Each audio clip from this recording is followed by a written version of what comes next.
उपसर्ग। उपसर्ग हम जानते हैं, हिंदी में उपसर्ग का प्रयोग किया जाता है, अंग्रेजी में इसको प्रीफिक्स कहते हैं। शब्दों के पहले आकर, किसी शब्द के पहले आकर उपसर्ग अगर लगता है, उसके अर्थ में अगर परिवर्तन हो जाता है, कुछ न कुछ परिवर्तन हो जाता है। उपसर्ग वह शब्द है किसी शब्द के पहले लगकर वह उसके अर्थ को परिवर्तित कर लेता है। जैसे हम जानते हैं कि संस्कृत के उपसर्ग हिंदी में, संस्कृत के उपसर्ग हिंदी के उपसर्ग और उर्दू के उपसर्ग होते हैं। तो हम संस्कृत के उपसर्ग को पढ़ चुके हैं। आज हम पढ़ते हैं हिंदी के उपसर्ग के बारे में। उपसर्ग, जैसे उपसर्ग हम जानते हैं हिंदी में 3 उपसर्ग होते हैं। एक संस्कृत के उपसर्ग, दूसरा हिंदी के उपसर्ग,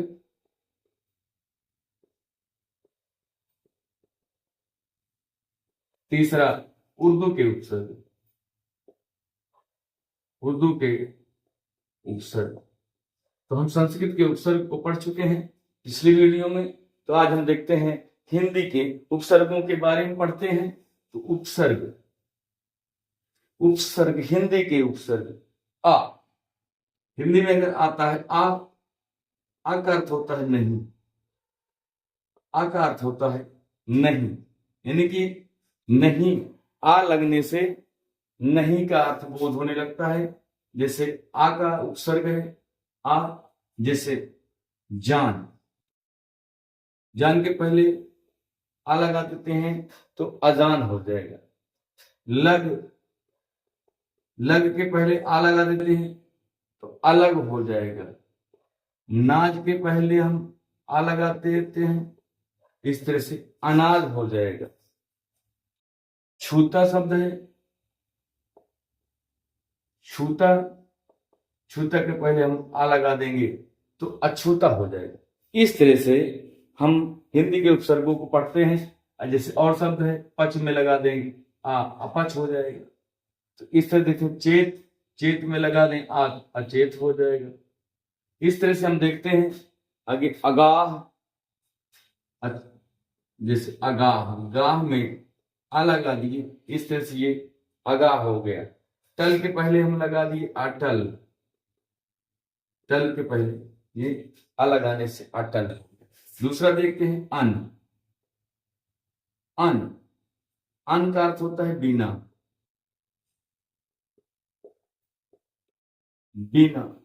जैसे पढ़ के पहले हम लगा देते हैं अन, तो अनपढ़, अनपढ़ हो गया। देखा के पहले आने लगा देते हैं तो अनदेखा हो जाएगा, अनदेखा हो जाएगा। जैसे अनसुना, अनबन, अनसुना, सुना के पहले अन लग गया, बन के पहले अन लग गया, अनबन हो गया। मोल के पहले अन लग गया, अनमोल हो गया। तो इस तरह से देखते हैं गिनत के पहले अनगिनत हो गया, गिनत के पहले अनगिनत हो गया। मल के पहले लग गया अनमल हो गया, मल के पहले आकर अन लग गया तो अनमल हो गया। हित के पहले आके लग गया अन तो अहित, अनहित हो गया।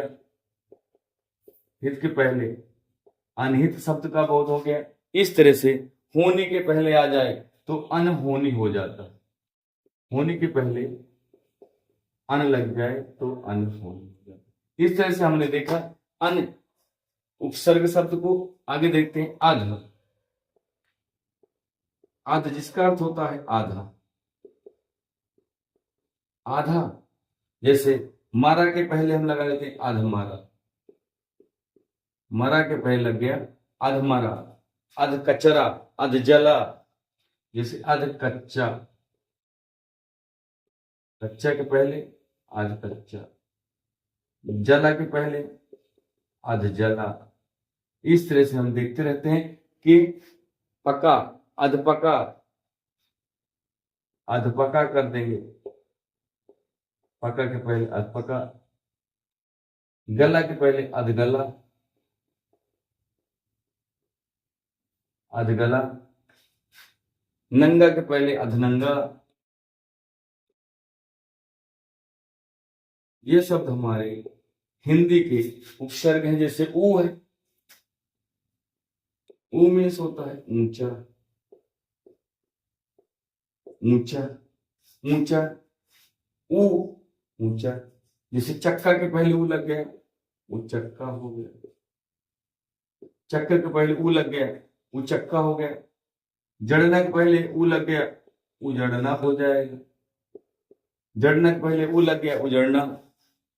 उखाड़ना, खाड़ना के पहले लग गया, उखाड़ना।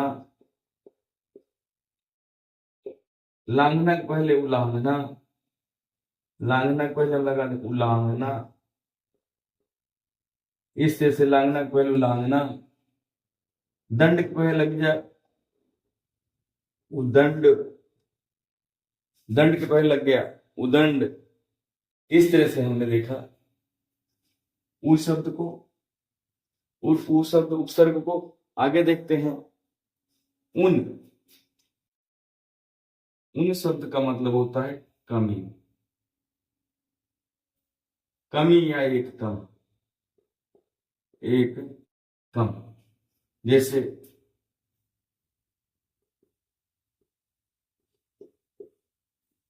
19, 19 एक कम है 20 से। 49, 50 से एक कम है 29, 30 से एक कम है 39, 40 से एक कम है 39, 39, 79, 80 से एक कम है 79। इस तरह से उन शब्द का प्रयोग हुआ है। आगे देखते हैं।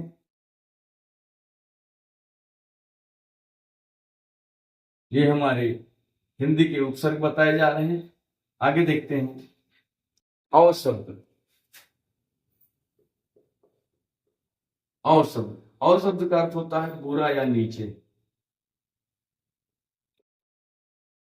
बुरा या नीचे। और शब्द जैसे गुण, गुण में लग गया अवगुण, यहां गुण में अवगुण लग गया। शर में अवसर आ गया, सर में अवसर आ गया। तार में अवतार हो गया, तार में अवतार। इस तरह से हम देख रहे हैं कि सर के पहले अव आ गया, गुड़ के पहले अव आ गया, घड़ के पहले अवघड़, घड़ के पहले अव आ जाएगा तो अवघड़ हो जाएगा। इस तरह से जो है हमारा अव शब्द का प्रयोग हुआ है। का या कु, का और कु का अर्थ भी होता है बुरा या कठिन, बुरा या कठिन शब्द उपसर्ग होता है। बुरा शब्द या कठिन, जैसे पूछ के पहले हम लगा देते हैं, ये पूछ शब्द है, पूछ के पहले लगा देते थे तो पूछ बुरा हो गया, अच्छा था बुरा हो गया। ढंग था, ढंग है कोई, ढंग के पहले हम को लगा देंगे वो ढंग हो गया। इस तरह से उसका बुरा अर्थ निकला, कठिन अर्थ निकला। जैसे और ठौर, ठौर शब्द आ गया, किसी को ठौर मिल जाता है वो ठौर हो गया। इस तरह से हमने जो है उस शब्द का प्रयोग देखा उपसर्ग में। आगे देखते हैं दू। दू शब्द, दू का भी अर्थ होता है दूर या कम, दूर या कम। जैसे बल्ला के पहले आ गया बला, बला के पहले दुबला आ गया, बला के पहले दुबला आ गया। कान के पहले दू आ गया, दुकान हो गया। इस तरह से हमने दू शब्द का प्रयोग देखा। आगे देखते हैं निर शब्द। निर, निशब्द, निशब्द, निशब्द का अर्थ होता है निर, निर से बोल। जैसे देखते हैं, जैसे कम्मा, कम्मा के पहले आ गया निकम्मा, ये हो गया। हत्था निहत्था, धड़क निधड़क निहत्था, हत्था के पहले नी लग गया निहत्था हो गया। धड़क के पहले निधड़क निधड़क आ गया। इस तरह से हमने देखा।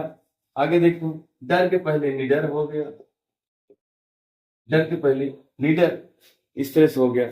आगे देखते हैं श और शु के अर्थ में। श और शु का अर्थ क्या होता है? श और शु सामने से अर्थ अच्छा, अच्छा का बोध होता है। जैसे पूत, अभी हमने का लगा के कपूत कर दिया, यहां सा लगा के सपूत कर दिया, इसका अर्थ अच्छा हो जाएगा, सपूत। डोल शुडोल, डोल शुडोल, जान के पहले आ गया सुजान। इस तरह से हमने सा और सु के उपसर्गों का प्रयोग इस तरह से किया। बिन देख लेते हैं। बिन का अर्थ क्या होता है? बिन, बिन का अर्थ होता है निषेध या अभाव, निषेध या अभाव, निषेध या अभाव होता है। जैसे सोचा, सोचा का बिन सोचा, बिन सोचा। ब्याह का बिन ब्याह, बिन ब्याह। बुलाया का बिन बुलाया,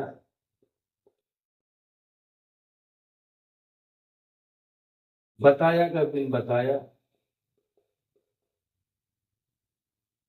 बिन बताया। जाने का बिन जाने, जाने का बिन जाने। इस तरह से आदि शब्द का प्रयोग हुआ। आगे देखते हैं भर। भर, भर का अर्थ होता है पूरा या भरा हुआ, पूरा या भरा हुआ। जैसे पेट, इसको कर देंगे भर पेट, पेट भर पेट। पूर भरपूर, पूर में पहले लगा देंगे, ये हो जाएगा हमारा भरपूर। शक, शक के पहले लगा दें शक, भर शक। पाई के पहले लगा देते हैं भर पाई। इस तरह से हमारा मार भरमार, मार के पहले भरमार शब्द आ गए। आगे देखते हैं चौ। चौ का अर्थ होता है चार। जैसे चौ राहा के पहले आ गया चौ राहा, मासा के पहले चौ आ गया, चौ आ गया मासा के पहले चौ मासा। तरफा के पहले चौतरफा,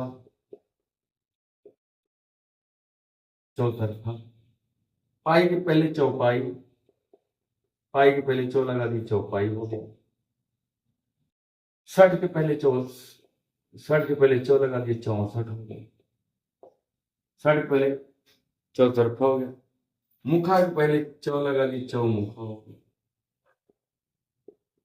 चौमुखा हो गया। इस तरह से हमने देखा। रास्ता के पहले चौ लगा दिया चौरस्ता हो गया, चौरस्ता। इस तरह से हमने चौ शब्द का चार होता है। इस तरह से हमने चौ शब्द का उपसर्ग देखा। ती देख लेते हैं। ती शब्द होता है ती, ती शब्द होता है ती। जैसे राह के पहले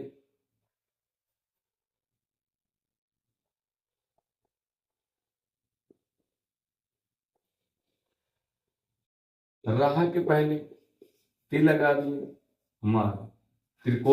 तिराहा हो गया।